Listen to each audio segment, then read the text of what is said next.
সুমিনে, আরে সালারে দেখ রে জেঠুর ছবি তুলে। ওই দেখো মাম্মা, ওইদিকে ওইদিকে দেখো। এই তো বাহ কি সুন্দর কি। গুড ইভিনিং সবাইকে। সবাই কেমন আছো? আশা করছি সবাই খুব ভালো আছো, আমরাও ভালো আছি। চলে এসেছি আবার তোমাদের সামনে, তবে আজকে কোনো ব্লগ আনিনি।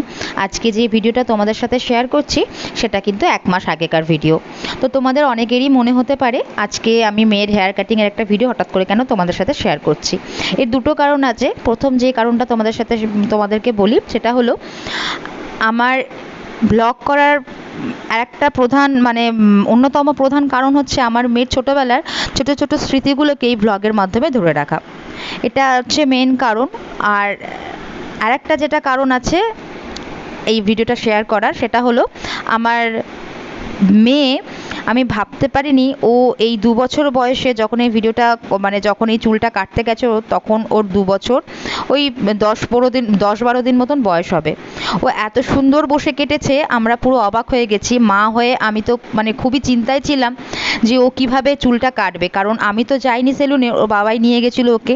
আর আমি খালি চিন্তা করছিলাম ও কি কাটবে, ও কান্নাকাটি করবে, ও চেঁচামেচি করবে, হয়তো হাত ফাত ছড়ালো, হয়তো কাঁচিটা লেগে গেল বা খুঁটটা লেগে গেল। আমি খুব চিন্তা করছিলাম যে কি করে ও কাটবে। ও তো এভাবে কোনোদিন আমি নর্মালি যে বাচ্চাদেরকে দেখি, বাচ্চারা কিন্তু সবাই, বেশিরভাগ বাচ্চারাই কিন্তু কান্নাকাটি করে। তো আমিও আমার মেয়ের ক্ষেত্রে সেটাই ভেবে রেখেছিলাম। তবে ও যেটা করলো, আমরা সবাই অবাক হয়ে গেছি। ও এক ফোঁটাও কান্নাকাটি করেনি, পুরো শান্ত বাচ্চার মতন বসে চুলটা কেটেছে, তোমরা দেখতেই পাচ্ছ। একটু নড়াচড়া করেনি। ওকে যেভাবে মাথা ঘোরাতে বলা হচ্ছে সেভাবে করছে। ওর বাবা আর পাশে ছিল। আর যিনি চুল কাটছিলেন তিনিও এতটাই খুশি হয়েছেন ওর ওইভাবে চুপ করে বসে চুল কাটা দেখে।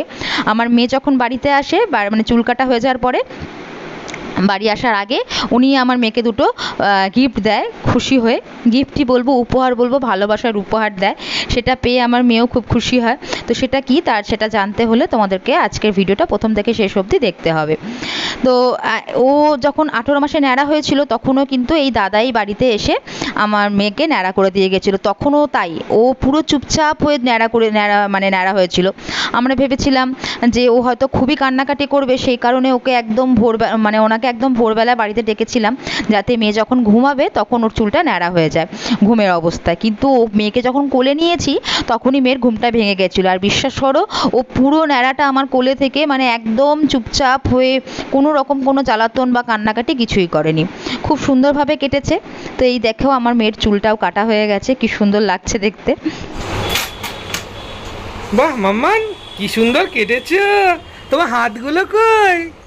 হ্যাঁ, হাতটা রেখে দাও, রেখে দাও, রেখে দাও, চুল পড়ে যাবে, চুল পড়ে যাবে।